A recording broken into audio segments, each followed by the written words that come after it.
시간이 되었습니다. 피아노 조각에 맞춰서 살아계신 하나님께 예배드리겠습니다.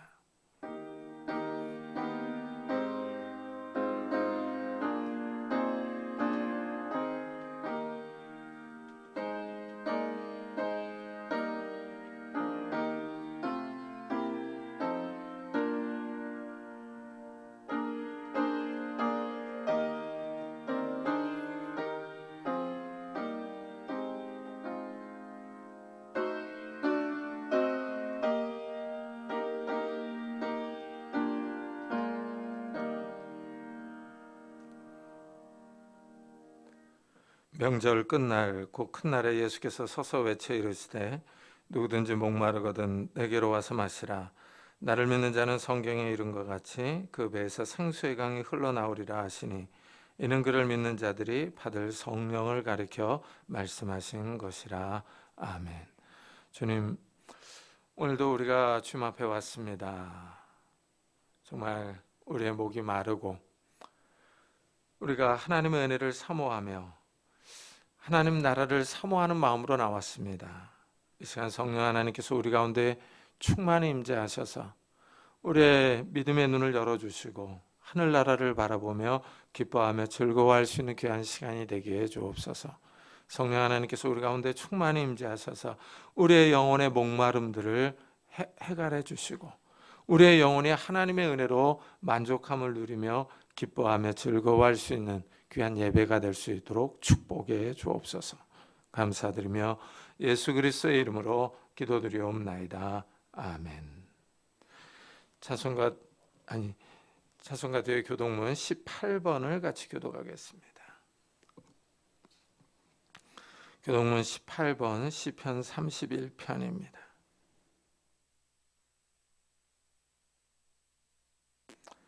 여호와여, 내가 주께 피하오니 나를 영원히 부끄럽게 하지 마시고 주의 공의로 나를 건지소서.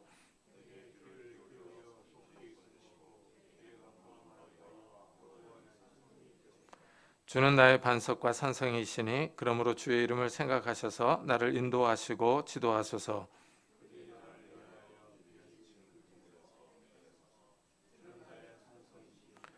내가 나의 영을 주의 손에 부탁하나이다. 진리의 하나님 여호와여, 나를 속량하셨나이다.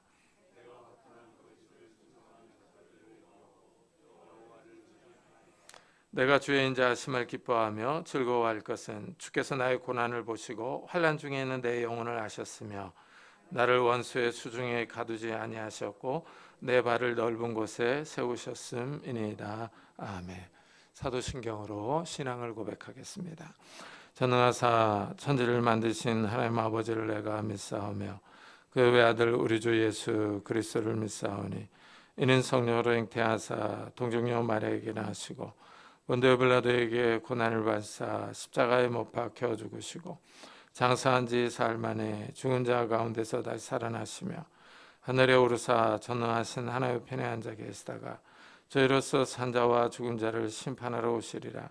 성령을 믿사오며 거룩한 공회와 성도가 서로 교통하는 것과 죄를 사하여 주시는 것과 몸이 다시 사는 것과 영원히 사는 것을 믿사옵나이다. 아멘.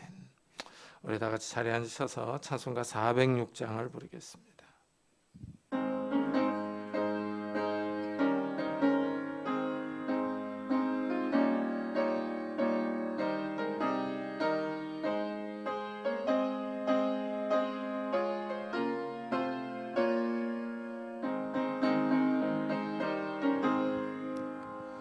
고난 내 영혼 편히 쉴 곳과 풍랑 잃어도 안전한 포구 폭풍까지도 다스리시는 주의 영원한 팔의지에 주의 영원하신 팔 함께 하사 항상 나를 붙드시니 어느 곳에 가든지 요동하지 않음은 주의 팔을 의지함이라. 세상 친구들 나를 버려도 예수는 함께 동행함은 주의 은혜가 충만하리니 주의 영원한 바르지에 주의 영원하신 팔 함께 하사 항상 나를 붙드시니 어느 곳에 가든지 요동하지 않음은 주의 팔을 의지함이라. 나의 믿음이 연약해져도 미리 예비한 힘을 주시며 위태할 때도 안보하시니 주의 영원한 바르지에 주의 영원하신 팔 함께 하사 항상 나를 붙드시니 어느 곳에 가든지 요동하지 않음은 주의 팔을 의지함이라. 능치 못한 것 주께 없으니 나의 일생을 주께 맡기며 나의 모든 짐 대신 지시는 주의 영원한 바르지에 주의 영원하신 팔 함께 하사 항상 나를 붙드시니 어느 곳에 가든지 요동하지 않음은 주의 팔을 의지함이라. 김미선 전사님께서 대표 기도해 주시겠습니다.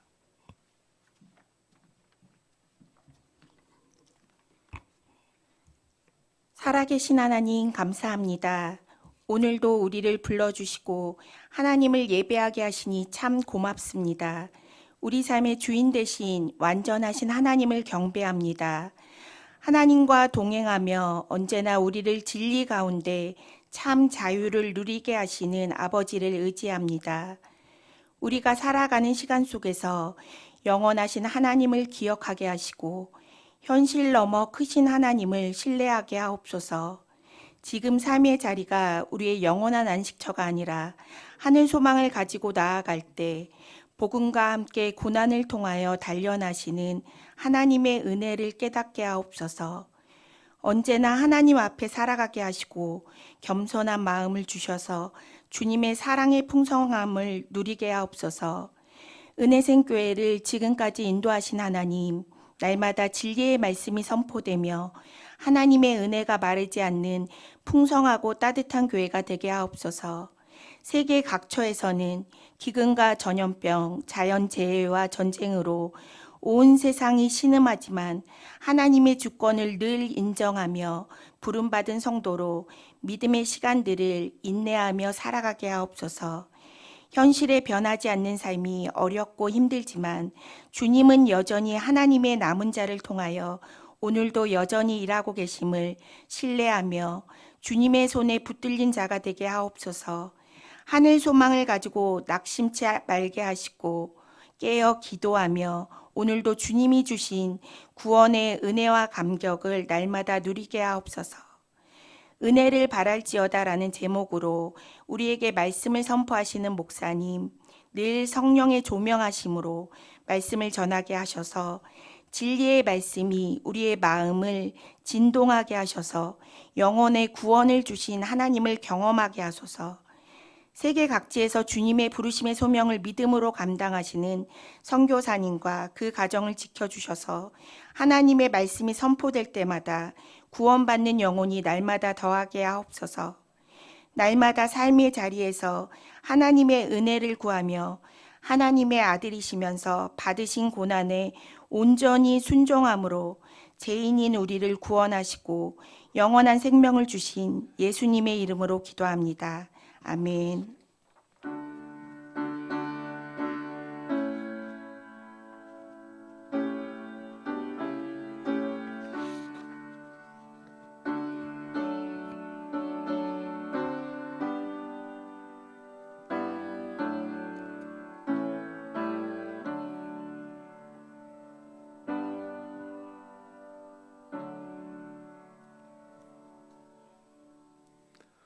하나님의 말씀은 베드로전서 1장입니다.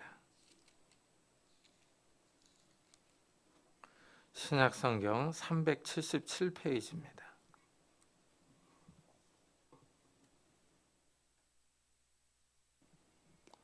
신약성경 377페이지 베드로전서 1장 13절부터 21절까지 저와 여러분이 한 절씩 교독하겠습니다. 베드로전서 1장 13절부터 21절까지 한 절씩 교독하겠습니다.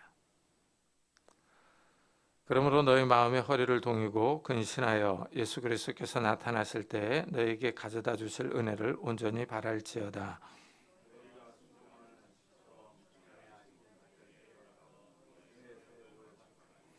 오직 너희를 부르신 거룩한 이처럼 너희도 모든 행실에 거룩한 자가 되라.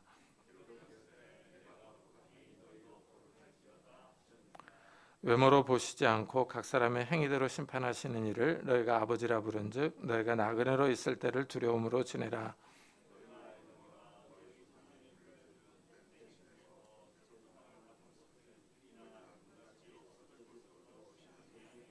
오직 흠없고 점없는 어린 양 같은 그리스도의 보배로운 피로 된 것이니라.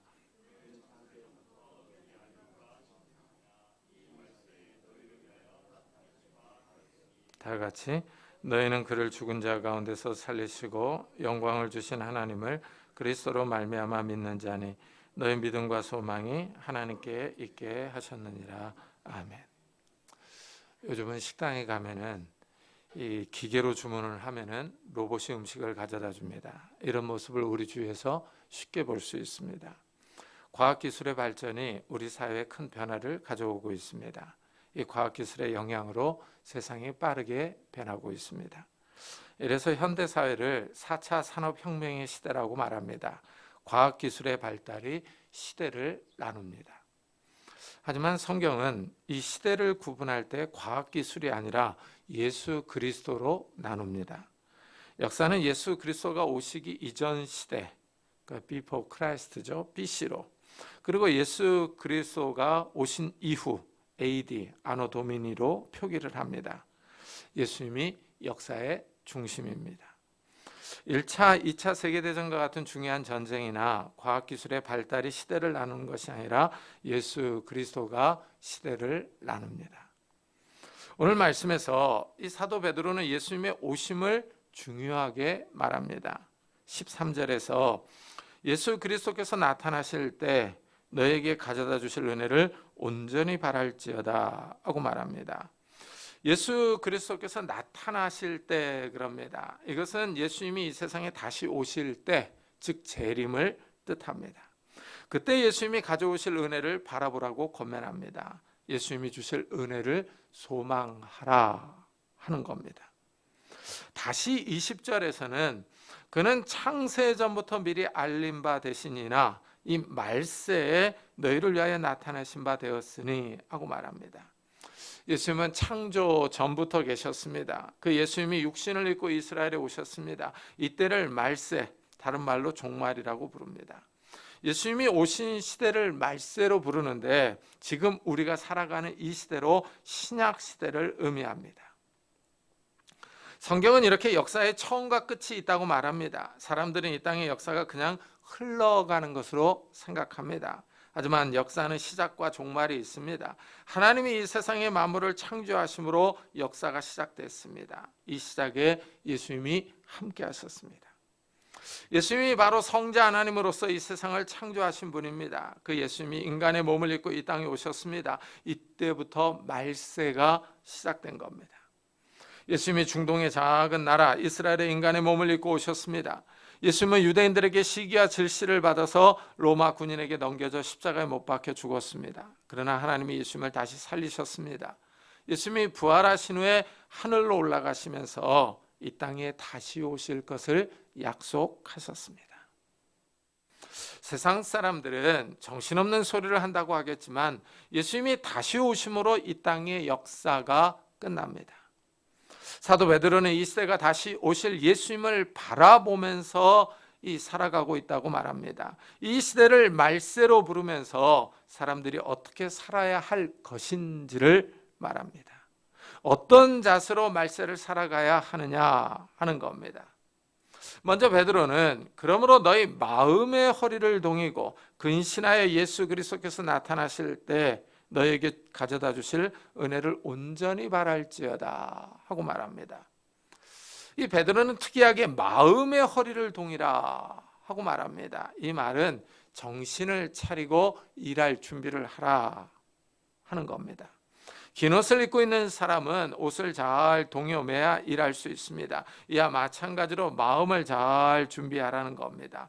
마음을 준비한 후에 근신하라 하고 말합니다. 이 말은 술에 취하지 않은 건전한 정신을 뜻합니다. 맑고 온전한 상태입니다. 사람이 술에 취하면 정신이 없습니다. 몸도 잘 가누지 못하고 사고를 칩니다. 그래서 음주운전으로 사회에 큰 문제를 일으키는 사람들이 있습니다. 이 베드로는 마음을 준비를 잘하는 것으로 술 취하지 않은 건전한 상태를 말하고 있습니다. 이렇게 건전하고 맑은 정신으로 예수님이 다시 오실 때 가져올 은혜를 바라보라, 소망하라 하고 말합니다. 예수님이 이 땅에 다시 오실 때 가져오실 충만한 은혜가 있습니다. 은혜를 온전히 소망하라 하고 말합니다. 여기서 성도들이 취해야 할 자세가 나옵니다. 성도들이 이 땅에서 무엇을 바라보며 살 것이냐 하는 겁니다. 무엇에 소망을 둘 것이냐 하는 겁니다. 예수를 믿지 않는 사람들의 소망은 이 땅의 것입니다. 어떤 사람은 아파트가 소망입니다. 아파트 값이 오르기만을 바라봅니다. 어떤 사람은 주식 투자에 올인한 사람도 있습니다. 틈만 나면 주가를 보느라고 정신이 없습니다. 어떤 사람은 자녀가 소망입니다. 자녀가 잘 되기를 바라면서 살아갑니다. 사람들은 이렇게 각기 소망이 있습니다. 믿는 사람들은 예수님이 다시 오시기를 소망합니다. 예수님이 재림하실 때 가져오실 은혜가 있습니다. 하나님의 나라입니다. 예수님이 재림하시면 우리의 구원이 완성됩니다. 우리는 이미 구원을 받았지만 아직 구원이 완성되지 않았습니다. 예수님이 재림하실 때 우리는 하나님 나라에 들어갑니다. 부활의 몸으로 영원한 하나님의 영광에 동참합니다. 이 세상 나라는 다 영광의 때가 있습니다. 대한민국은 참 현재가 가장 부강한 시대, 영광의 시대를 살아가는 것 같습니다. 해가 지지 않았던 나라로 유명한 대영 제국은 지금 쇠락의 길로 가고 있습니다. 한때 세계 최강대국이었습니다. 하지만 영국이 유럽연합에서 탈퇴한 후부터 기울어 갑니다. 코로나 바이러스와 우크라이나 러시아 전쟁으로 큰 타격을 입었습니다. 물가같이 솟아서 6명 가운데 1명이 굶는다는 뉴스가 나올 정도입니다. 대영 제국의 영광이 사라져가고 있습니다. 이렇게 세상 나라는 시간이 지나가면 영광이 사라집니다. 하지만 하나님 나라의 영광은 쇠하지 않습니다. 아름다운 꽃과 푸른 초록도 계절이 바뀌면 시들며 잎이 떨어집니다. 한 시대를 풍미했던 연예인도 시간이 지나면 늙고 초라해집니다. 이 땅에서 영원한 것이 없습니다. 시간이 모든 것을 삼켜버리며 시간이 영광의 때를 누추하게 만듭니다.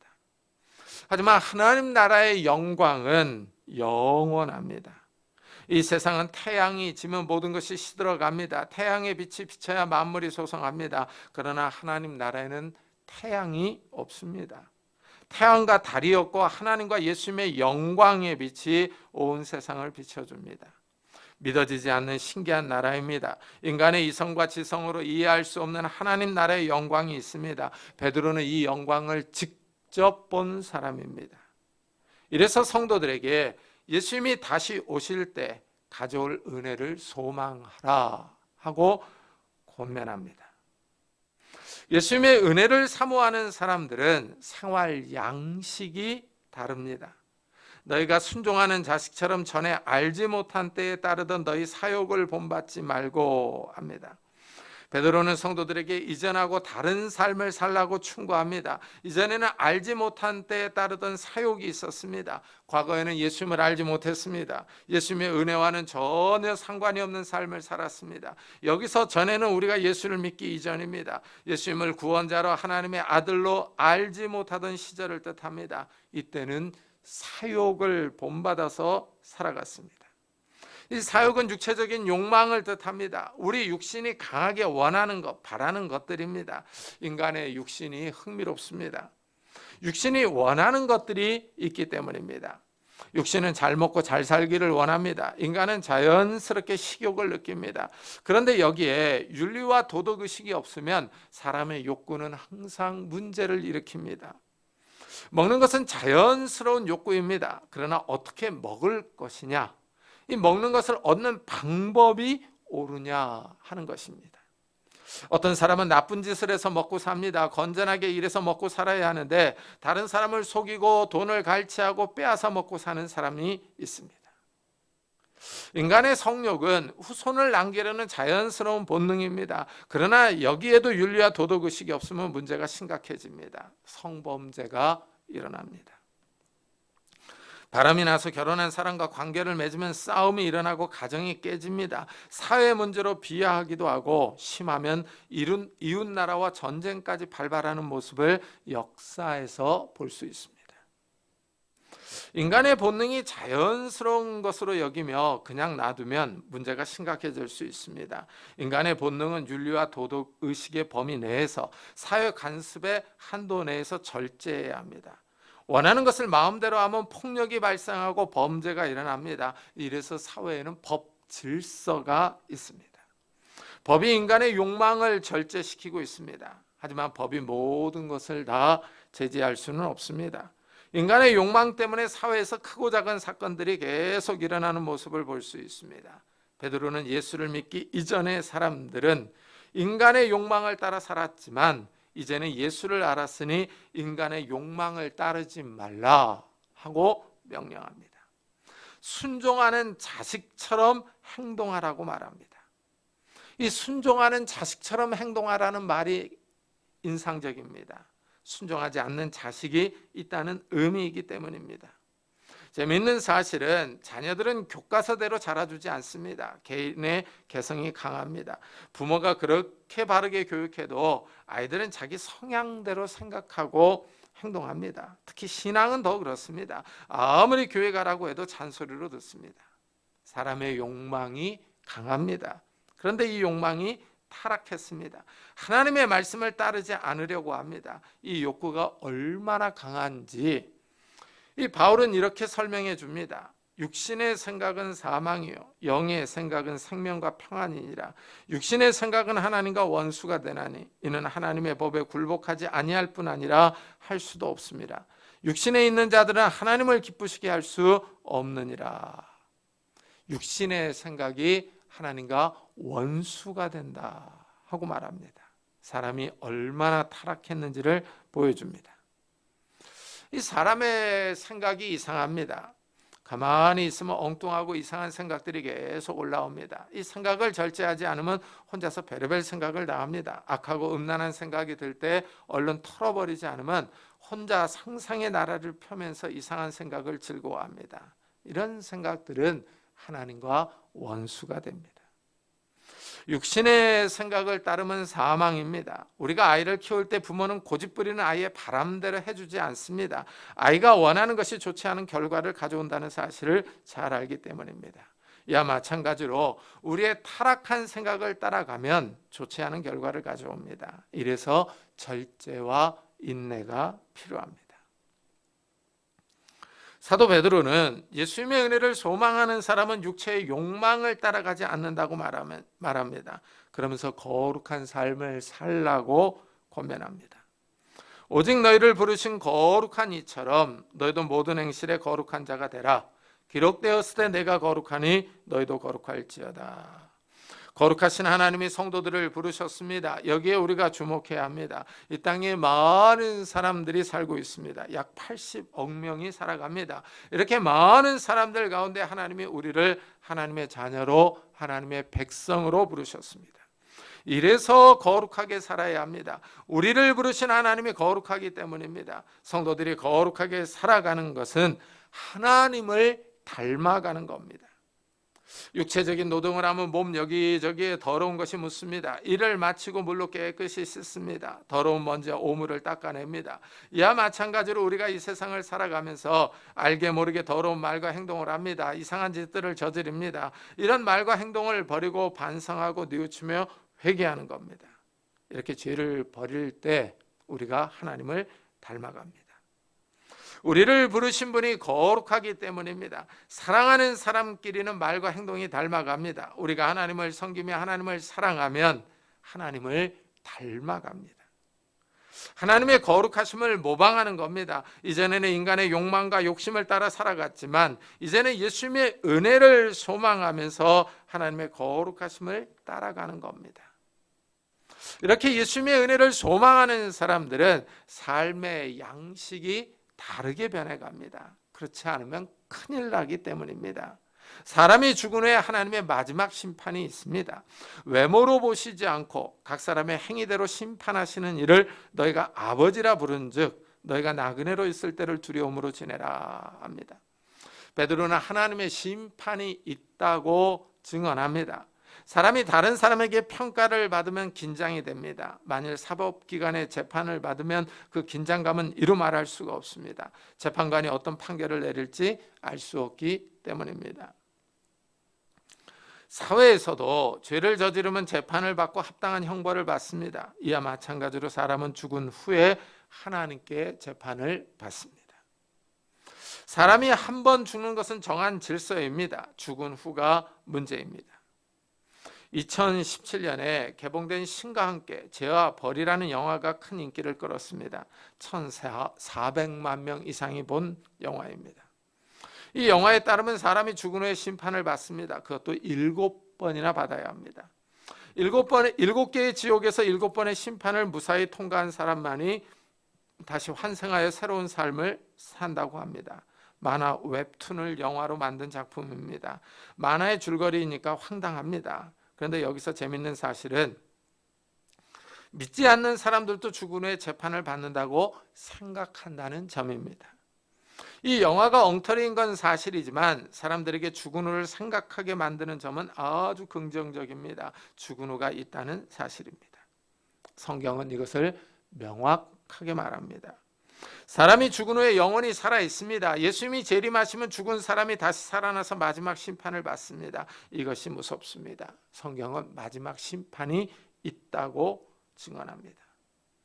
하나님은 사람이 이 세상에서 살면서 말한 것과 행동한 그대로 심판합니다. 모든 사람이 하나님의 심판을 받습니다. 이래서 베드로는 성도들에게 이 땅에서 살 때 조심하라 하고 경고하고 있습니다. 하나님의 심판은 외모를 보지 않습니다. 이 세상 법정은 힘있고 돈 있는 사람들에게 유리합니다. 실력이 있는 변호사를 많은 돈으로 사서 어떻게 해서든지 자기 죄를 감추고 줄여서 형벌을 적게 받으려고 합니다. 이렇게 이 세상 법정은 외형이 중요합니다. 그러나 하나님은 사람의 외모를 보지 않습니다. 하나님 앞에서는 실력 있는 변호사를 고용할 수가 없습니다. 변호사도 하나님의 심판을 받아야 합니다. 돈이 많은 회장님도, 권력이 많은 장관이나 대통령도, 학식이 많은 교수나 박사도, 멋있는 연예인도 하나님의 심판을 받습니다. 하나님은 사람의 외모나 지식이나 권력이나 인기를 보지 않습니다. 하나님의 심판은 공정하고 정의롭습니다. 이래서 더 무섭습니다. 하나님은 봐주는 것이 없습니다. 이래서 베드로는 우리에게 이 땅에서 사는 동안에 조심하라 하고 권면합니다. 너희가 나그네로 있을 때를 두려움으로 지내라 하고 말합니다. 이 땅에서 사는 삶을 나그네로 표현합니다. 마치 하숙생처럼 사람은 이 세상에서 잠시 머물다가는 인생입니다.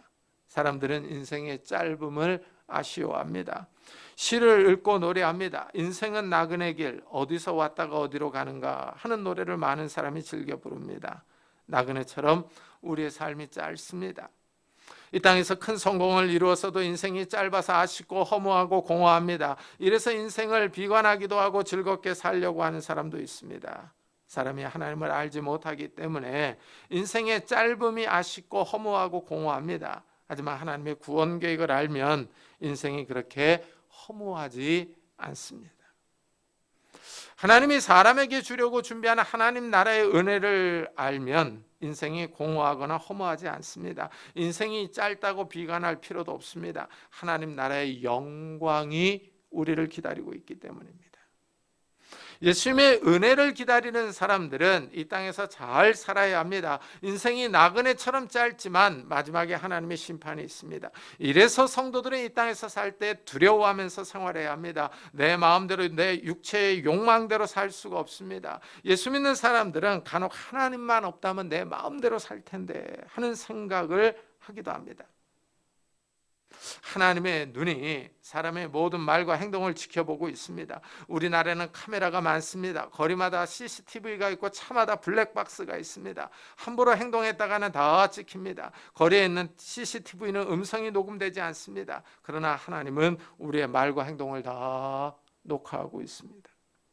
더 나아가 우리 마음의 동기까지 다 알고 계십니다. CCTV나 블랙박스보다 더 무섭습니다. 이래서 베드로는 이 세상에서 사는 동안 두려움으로 지내라 하고 명령합니다.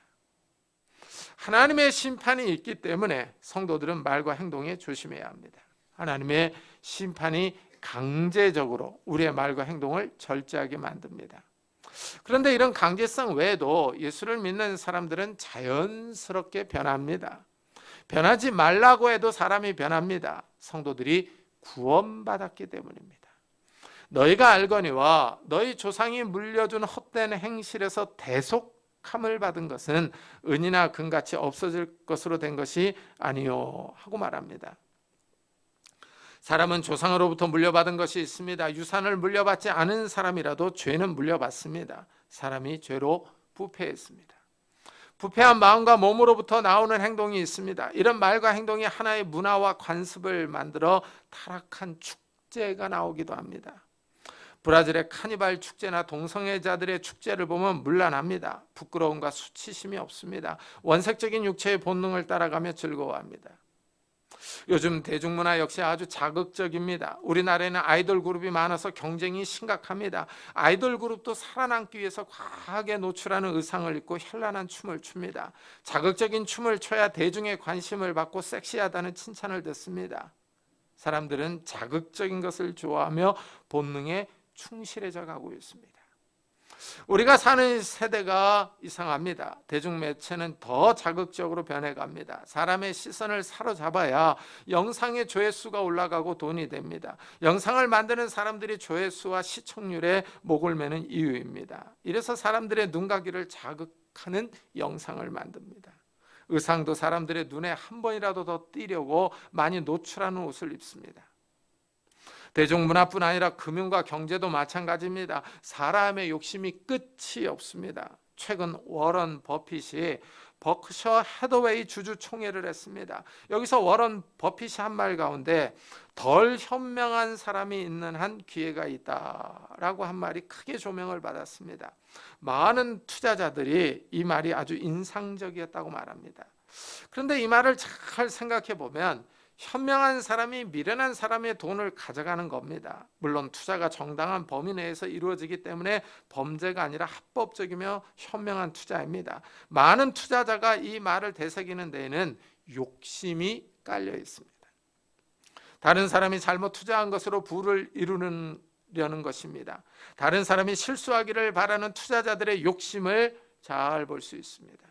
이렇게 이 땅의 경제와 금융 질서는 똑똑한 사람이 덜 똑똑한 사람의 것을 가져가는 구조입니다. 사람의 욕심으로 경제 질서가 왜곡되어 있습니다. 이렇게 우리 조상들이 잘못된 것들을 유산으로 물려주었습니다. 욕망과 욕심으로 얼룩진 사회 구조입니다. 이런 세상에서 하나님이 우리를 구원하십니다. 하나님이 우리를 거룩의 자리로 부르십니다. 하나님이 우리를 부르시는 방법이 바로 예수 그리스도의 보혈입니다. 하나님의 아들이신 예수님이 우리의 죄를 위하여 십자가에서 피를 흘려 죽었습니다. 예수님의 십자가 사건을 믿는 사람들이 구원받습니다. 이래서 베드로는 오직 흠없고 점없는 어린 양 같은 그리스도의 보배로운 피로 구원받는다고 말합니다. 예수님은 하나님의 아들로서 죄가 없습니다. 윤리적으로 흠이 없고 점이 없는 분이 우리의 죄를 대신하여 죽었습니다. 예수님이 우리가 받아야 할 저주를 받았습니다. 사람이 죄와 사망에서 구원받는 방법은 예수 그리스도의 십자가 죽음을 믿는 겁니다. 돈이나 금으로 이 구원을 살 수 없습니다. 사람은 영원히 살 수 없습니다. 사람이 영원히 산다고 가정해도 이 세상에서 살아야 합니다. 끊임없이 질병이 생기고 사건 사고가 발생합니다. 강력 범죄가 일어나고 세계 각처에서 기후변화로 인한 재난이 있습니다. 나라들 사이에 다툼과 전쟁이 있습니다. 영원히 살아도 슬픔과 아픔을 계속 보고 겪어야 하는 세상입니다. 돈으로 살 수 없는 것이 있습니다. 사람의 생명은 돈으로 살 수 없습니다. 1억을 들여서 1년을 살 수 있다면 돈이 많은 사람은 계속 생명을 살 것입니다. 그러나 10억을 줘도 사람의 생명을 1년이나 2년을 연장할 수는 없습니다. 이래서 돈이 많은 사람이나 권력 있는 사람들이 죽을 때 더 안타까워합니다. 사람이 영원히 살 방법은 예수 그리스도 외에는 없습니다. 예수 그리스도의 이름이 우리를 죄와 사망에서 영원히 구원합니다. 예수 그리스도를 믿는 사람은 예수님의 재림을 사모하며 기다립니다. 예수님이 재림하실 때 우리의 구원이 완성됩니다. 영원한 하나님의 나라에서 영원히 삽니다. 하나님의 영광에 들어갑니다. 이래서 베드로는 우리에게 예수님이 재림하실 때 가져올 은혜를 사모하라고 바라보라고 명령합니다. 예수님이 죽은 자 가운데서 다시 살아나셨듯이 우리 역시 다시 살아날 것이기 때문입니다. 우리는 예수님을 다시 살리신 하나님을 믿는 겁니다. 우리 믿음의 대상이 능력의 하나님이십니다. 너희는 그를 죽은 자 가운데서 살리시고 영광을 주신 하나님을 그리스도로 말미암아 믿는 자니 너희 믿음과 소망이 하나님께 있게 하셨느니라 합니다. 우리의 믿음이 어떻게 구성되어 있는지를 말합니다. 하나님이 예수님을 죽은 자들 가운데서 다시 살리셨습니다. 우리는 부활하신 예수님을 믿습니다. 하나님이 예수님을 다시 살리셨듯이 우리도 다시 살릴 수 있다고, 하나님이 영생을 주실 수 있다고 생각합니다. 우리 믿음의 핵심입니다. 우리가 주일마다 고백하는 내용입니다. 예수님이 부활하셔서 하늘 영광에 들어가셨습니다. 인간의 욕망과 욕심이 없는 곳입니다. 죽음과 질병이 없는 곳입니다. 슬픔과 눈물이 없는 곳입니다. 시간과 노화가 없는 곳입니다. 하나님의 영광이 찬란합니다. 예수님이 영광 중에 다시 오십니다. 땅과 하늘이 없어지고 새하늘과 새 땅이 펼쳐질 겁니다. 생명수가 흐르고 생명나무의 열매가 맺히는 나라입니다. 예수 그리스도의 보혈을 믿는 사람들은 이런 영광의 나라를 소망합니다. 이래서 베드로는 너희 믿음과 소망이 하나님께 있게 하셨느니라 하고 말합니다. 우리가 무엇을 믿고 있으며 무엇을 바라보고 있는가 하는 겁니다. 성도들은 매주일 교회에서 예배를 드리며 신앙을 고백합니다. 그 신앙 고백의 내용이 어마어마합니다.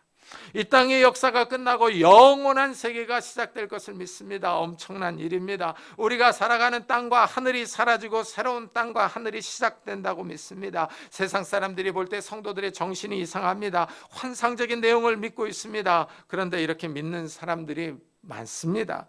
우리나라뿐 아니라 세계 각처에서 하나님의 말씀을 믿는 사람들이 있습니다. 하나님을 믿고 하나님께 소망을 두는 사람들입니다. 정신이 이상해서 정신병원으로 가야 할 사람들이 아닙니다. 자기 일을 성실하게 감당하며 평범한 일상을 사는 사람들입니다. 그런데 믿고 있는 내용은 어마어마합니다. 이렇게 믿는 사람들이 서로에게 증인이 되고 있습니다. 우리가 살아가는 이 시대를 보면은 예수님이 말씀하신 말세가 점점 현실로 드러나고 있습니다. 기근, 지진, 가뭄, 전쟁, 전염병이 계속 발생하고 있습니다. 난리와 난리의 소문이 끊이지 않습니다. 거짓 선지자와 거짓 그리스도가 계속 나타나서 사람들을 미혹하고 있습니다. 이상한 교리를 말하며 사람들을 속입니다. 예수님의 재림이 가까이 오는 시대입니다. 정신을 차리고 근신하여 예수님이 가져오실 은혜를 소망하는 성도님들이 되시기를 예수 그리스도의 이름으로 축복합니다. 기도하겠습니다. 우리 들은 말씀을 생각하면서 정말 우리가 예수 그리스도의 재림을 사모하게 해달라고, 예수 그리스도께서 재림하실 때 우리도 영광을 가운데 들어가게 해달라고, 우리가 믿음에 바로 서서 이 땅에서 거룩한 삶을 살아가게 해달라고, 이런 은혜를 우리 가족들에게도 베풀어 달라고 우리 한번 같이 기도하겠습니다. 하나님 아버지 감사를 드립니다. 오늘 오늘도 주님 앞에 나와 귀한 말씀을 듣게 하시니 감사합니다. 하나님, 우리가 주의 재림을 사모할 수 있는 자들이 되게 하여 주옵소서. 우리 주님께서 다시 오실 때 우리의 구원이 완성됩니다. 하나님 아버지, 우리가 주의 재림을 사모하며 그 주님께서 가져오실 은혜를 소망할 수 있는 자들이 되게 하여 주시고, 영원한 하나님의 나라를 꿈꿀 수 있는 자들이 되게 하여 주옵소서. 그래 하나님 아버지, 우리가 하나님 나라의 영광 가운데 기뻐하며 즐거워할 수 있는 자들이 되게 하여 주시고, 이 땅에 우리가 나그네로 사는 동안에 두려움으로 지낼 수 있는 자들이 되게 하여 주시고, 이 땅에 사는 동안에 우리의 욕망을 따라 살아가는 것이 아니라 하나님의 거룩을 본받아 따라갈 수 있는 자들이 되게 하여 주옵소서. 하나님께 소망을 두며 예수님을 다시 살리신 주님 하나님께서 우리를 다시 살리실 거라는 것을 굳게 믿고, 하나님께 소망을 두며 한 걸음 한 걸음 나아갈 수 있는 믿음의 성도들이 다 될 수 있도록 은혜를 다하여 주옵소서. 하나님 아버지, 우리가 깨어있기를 원합니다. 기도하기를 원합니다. 하나님을 의지하고 하나님을 바라보기를 원합니다. 하나님 아버지, 우리가 깨어있는 자들이 되게 하여 주시옵소서. 기도하는 자들이 되게 하여 주시옵소서. 주님을 의지하며 주님을 바라볼 수 있는 자들이 될 수 있도록 주여 축복해 주시옵소서. 또한 하나님 아버지, 우리의 가족들에게, 자녀들에게 은혜를 다하여 주셔서 이런 은혜를 주시기를 원합니다. 그들의 마음의 문들을 열어주시고, 그들을 주님께서 하는 궁일이 여겨주셔서 회개의 영을 주시고 주님을 영접할 수 있는 마음의 문들을 열어주시옵소서. 하나님 함께 해주시기를 원합니다. 하나님 영광 받아주시고 은혜를 다하여 주시옵소서. 은혜를 다하여 주시옵소서. 우리 교회를 위해서도 기도합시다. 이 교회가 이제 18년이 되었습니다. 그동안 지켜주신 하나님께 감사하면서 앞으로 이 교회에 더욱더 큰 은혜를 베풀어 달라고, 이 생명의 말씀이 계속 선포되며 우리가 모일 때마다 깨어있는 예배, 살아있는 예배를 드리게 해달라고, 이 교회에 속한 모든 성도들의 가정들을 축복해 달라고 우리 한번 같이 기도하겠습니다. 하나님 아버지, 감사를 드립니다. 하나님 아버지, 그동안 이 교회를 지켜주심을 감사합니다. 하나님 아버지, 이 교회를 주님께서 앞으로도 지켜주시기를 원합니다. 말씀이 살아있는 귀한 교회가 되게 하시고, 하나님 아버지 생명의 말씀이 계속 선포되는 귀한 교회가 되게 하여 주옵소서. 우리가 모일 때마다 깨어있는 예배, 살아있는 예배를 드리게 하여 주시고, 신령과 진정으로 예배 드릴 수 있도록 은혜를 다하여 주시기를 원합니다. 또한 하나님 아버지, 우리가 하나님을 의지하며 하나님을 바라보기를 원합니다. 하나님, 이 교회를 축복해 주옵소서. 이 교회에 속한 모든 성도들의 가정들을 축복하여 주셔서 아프지 않게 하여 주시고, 경제적인 어려움을 당하지 않게 하여 주시고, 하나님 아버지 믿음들이 회복될 수 있도록 은혜를 다하여 주시옵소서. 은혜를 다하여 주시기를 원합니다. 하나님, 저를 축복해 주시고 이 교회를 축복해 주셔서 우리가 하나님 앞에 받았을 수 있도록 주의 은혜를 다하여 주시옵소서. 주의 은혜를 다하여 주시옵소서. 하나님, 이 교회를 그동안 이끌어 주신 하나님께 감사를 드립니다. 앞으로도 주님께서 인도해 주시고 정말 하나님께서 영광 받아 주옵소서. 이 교회를 통하여 영광 받아 주옵소서.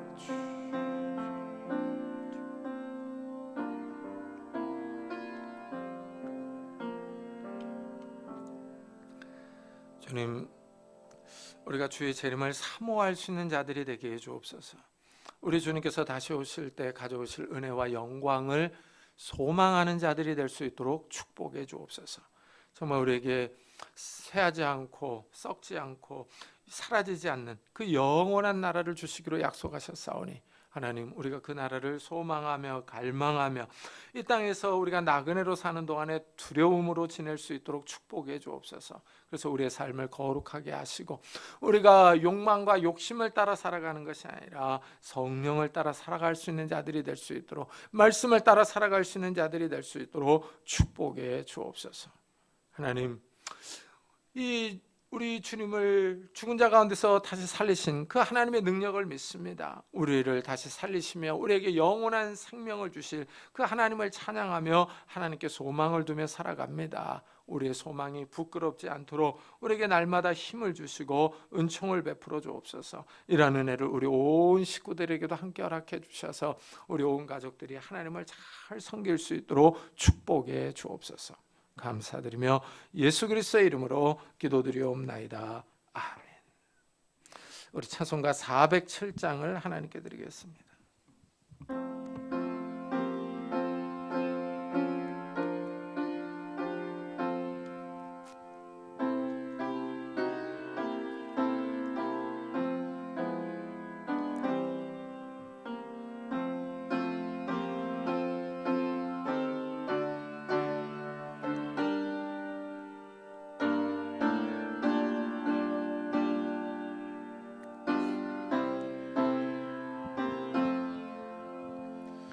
구주와 함께 나 죽었으니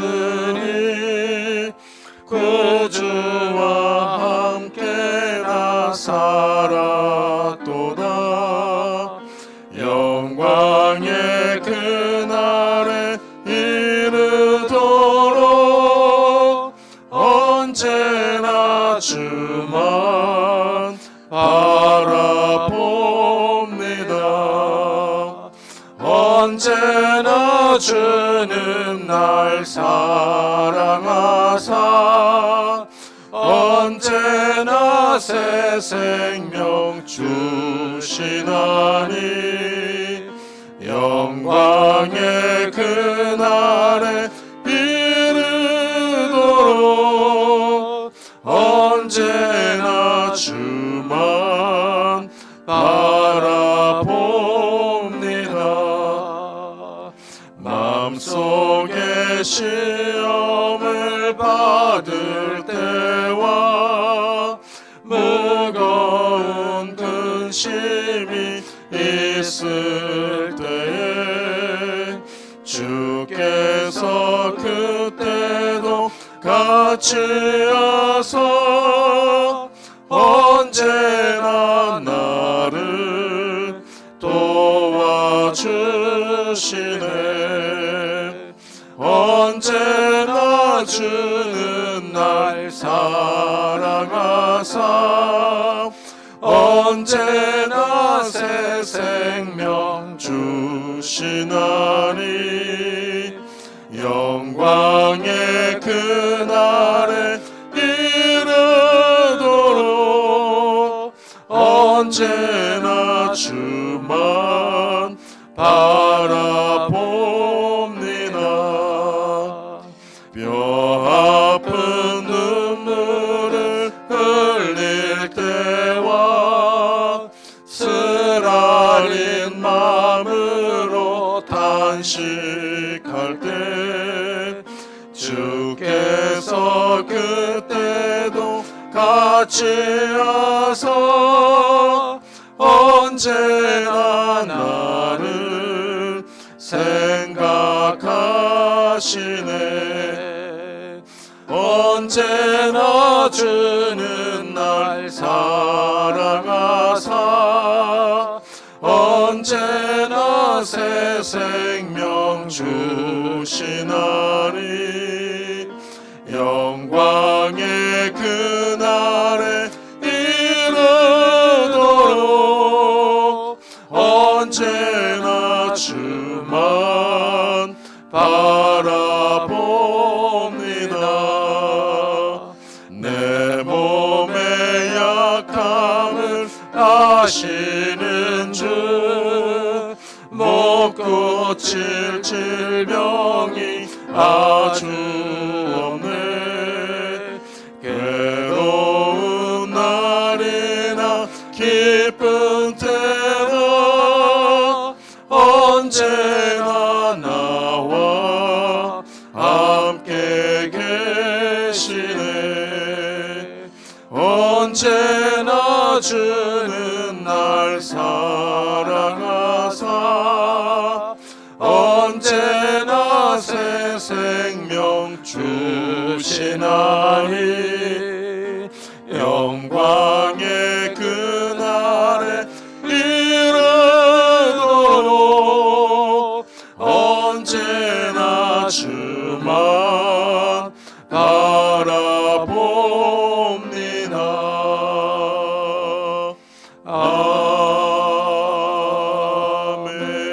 아멘. 하나님 감사합니다. 오늘 거룩한 주일을 맞아 저희들이 주님 앞에 나올 때 귀한 예물을 들고 왔습니다. 11조와 감사헌금과 주일헌금으로 주님 앞에 드립니다. 우리의 땀과 노력이 수고와 정말 애씀이 담겨있는 예물입니다. 이 예물을 우리 주님께 감사하는 마음으로 드립니다. 하나님 나라의 영광을 위하여 하나님의 복음 사역을 위하여 이 예물을 드립니다. 이 예물을 받아주시고 우리의 삶에 찾아오셔서 하나님의 그 능력과 은혜와 복과 지혜와 건강들을 허락해 주옵소서. 그래서 우리의 삶이 평안하게 하시고 우리의 손으로 하는 모든 일들이 하나님께 복을 받을 수 있도록 축복해 주옵소서. 그래서 우리의 손이 수고한 대로 먹게 하시고 우리의 손이 수고한 대로 거둘 수 있도록 축복해 주옵소서. 우리의 가정들이 평안하기를 원합니다. 부부 사이가 부모와 자녀 사이가 화목하기를 원합니다. 하나님 축복해 주옵소서. 연로하신 부모님에게 건강과 믿음을 주시고 우리의 자녀들을 축복하여 주셔서 그 가는 걸음걸음들이 복된 걸음들이 될 수 있도록 축복해 주옵소서. 결혼 정년기에 있는 우리 자녀들에게 좋은 배우자들을 허락해 주셔서 아름다운 가정들을 이루게 해주시고 취업을 준비하는 우리 자녀들에게 하나님께서 예비하신 곳으로 인도해 주시고 학업 중에 있는 우리 자녀들에게 건강과 지혜를 허락해 주옵소서. 새 생명을 위해서 기도하는 가정들마다 하나님께서 태문을 열어주셔서 하나님이 주시는 새 생명들이 있도록 복을 허락해 주옵소서.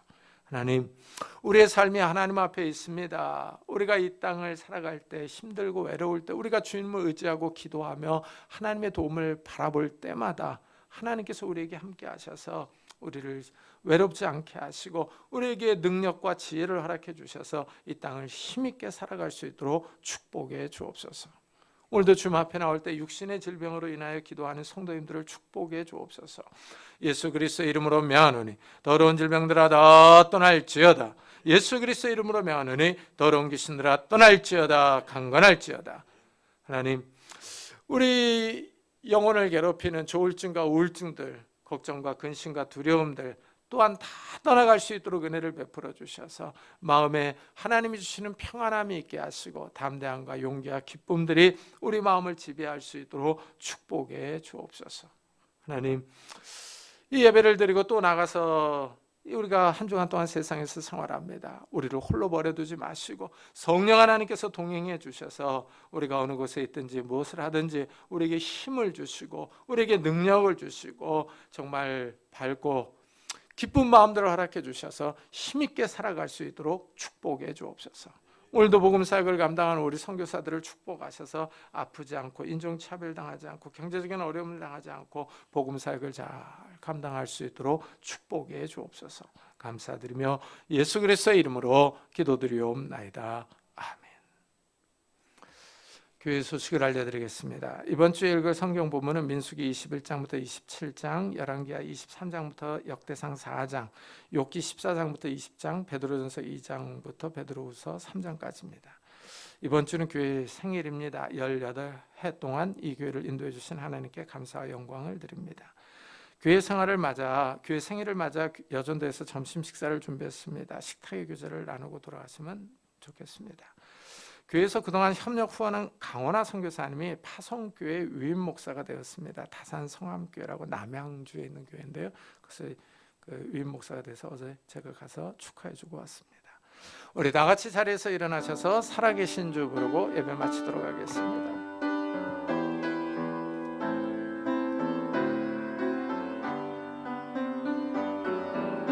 살아계신 주 나의 참된 소망 걱정 근심 전혀 없네. 사랑의 주네 갈 길 인도하니 내 모든 삶의 기쁨 늘 충만하네.